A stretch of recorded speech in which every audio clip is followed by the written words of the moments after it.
সুন্দর সুন্দর কালেকশন এখানে, মানে এক জায়গাতে আসলে বাচ্চাদের কাপড় আছে, বড়দের কাপড় আছে, মানে বিভিন্ন রকম। এছাড়া অর্নামেন্টসও আছে, মানে এক জায়গায় আসলে আমরা সবকিছুই পাচ্ছি। এদের কালেকশনগুলো অনেক ভালো, আমার খুবই ভালো লেগেছে এসে। আমি বেসিক্যালি তো নাটকের কাজ করি, তো নাটক নিয়ে একটু ব্যস্ত আছি। রিসেন্ট ঈদে একটা মিউজিক ভিডিও যাবে আমার ইমরান ভাইয়ের গানে, এই আর কি। দেখেছি বরবাদ নিয়ে আমি খুবই আশাবাদী, কারণ ডিরেক্টর যিনি মেহেদী হাসান হৃদয়, উনি অনেক ভালো কাজ করে। ওনার সাথে আমার নাটকে কাজ হয়েছে, তো ইনশাল্লাহ কাজটা অনেক ভালো হবে। ওনার সাথে আমার কথাও হয়েছে, উনি সিনেমা সম্পর্কে অনেক কথা বললো আমাকে। ইনশাল্লাহ মানে যেটুকু ফুটেজ দেখলাম অনেক ভালো হবে। আর আজকে গানের ট্রেইলার ছেড়েছে, ওটা অনেক সুন্দর হয়েছে। ইনশাল্লাহ সুপার হিট হবে এবার হৃদয়টা।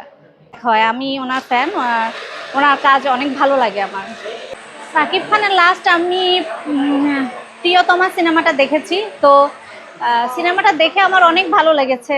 বিশেষ করে তার অভিনয় আর গানগুলো অনেক ভালো লেগেছে সাকিব ভাইয়ের। সব থেকে লাস্ট আমার হচ্ছে প্রিয়তমাটাই ভালো লেগেছে, বাট এবার মনে করছি বরবাদটা বেশি ভালো লাগবে, কারণ ওটা যে অ্যাকশন বা যে গানগুলো আছে অনেক সুন্দর। একদমই সেফ মনে করি না, আসলে এটা নিয়ে বলতে গেলে নিজের কাছেই লজ্জা লাগছে। মানে প্রতিনিয়ত এই বিষয়গুলো শুনছি, মানে আমরা অভ্যস্ত হয়ে গেছি। আসলে আগে যখন আমরা রাত 2টা 3টা 4টার সময় শুটিং থেকে ফিরতাম, মনে কিন্তু এই ভয়টা কাজ করতো না। এখন কিন্তু সন্ধ্যা হলেই মানে একটা মনের মধ্যে একটা ভয় কাজ করে, কিভাবে আসলে বাসায় যাব, আদৌ বাসায় পৌঁছাতে পারবো কিনা। এটা আসলে আপনারাই ভালো জানেন, কারণ আপনাদের কাছ থেকে আমরা নিউজগুলো পাই।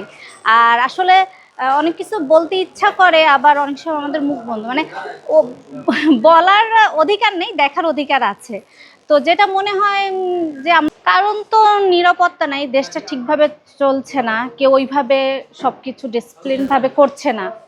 এটাই তো, মানে এখন নিরাপত্তা ব্যবস্থা ওইভাবে মানে ওরকম আগের মতো নাই। আগে যেরকম নিরাপত্তা ব্যবস্থা ছিল এখন ওরকম নাই। মানে আগে তো মানে এমনিও আমরা 2টা 3টার সময় ঘুরতে বের হয়ে যেতাম, সেটাও পারি না এখন। মানে নিরাপদ না, এটা কোনোভাবেই এড়াতে পারে না। আর আমার মনে হয় দেশটা খুব একটা ভালোভাবে চলছে না, এটা আপনারাও খুব ভালো জানেন। দিন দিন যেমন ছিনতাই, যেমন রেপ, সব কিছুই বাড়ছে, মানে এটা তো কমতেছে না। আগে এমন কোনো তো স্মৃতি নাই, বাট এইটুকু বলতে পারি যে আমার বাড়ি হচ্ছে খুলনাতে। আমি খুলনা অনেক মিস করতেছি। রোজার সময় আমার আম্মু সে বাড়িতে আছে, আমি তার সাথে ইফতার করতে পারতেছি না, এটা একটা আমার কষ্ট। এটাই। খুলনা, হ্যাঁ খুলনা। খুলনার ছেলেরা অনেক ভালো হয়, মানে ওরা লয়াল হয়। আর কিছু আর সব জায়গার ছেলেরা কম বেশি তো মানে ভালো মন্দ মিলিয়ে আছে, বাট খুলনার ছেলেরা মানে বেশি ভালোবাসে মেয়েদেরকে আমার মনে হয়। আমি বরিশালের ছেলেদের সাথে ওই রকম সম্পর্ক নাই, ফ্রেন্ড আছে, বাট মানে বললাম না ভালো মন্দ মিলিয়ে আর কি, বলতে পারবো না। কিপটা এখন বরিশালের ছেলেদের সাথে মানে ওইভাবে তো কিপটা বা কি না, ও অনেক ভালো, কিপটা না, ও ভালো আছে অনেক। আমার মনে হয় যে এটা যার যার কিপটা বা ইয়ে, এটা যার যার মেন্টালিটি। মানে কে কেমন, কে কিপটা হবে বা কার মন উদার হবে, এটা যার যার মেন্টালিটি নির্ভর করে।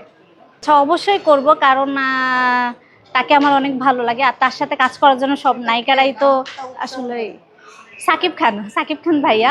তো তার সাথে কাজ করার ইচ্ছা তো সবার থাকে, আমারও আছে। ইনশাল্লাহ যদি এমন কোনো সুযোগ হয় আমি অবশ্যই করব। তার কাজ অনেক ভালো লাগে আমার।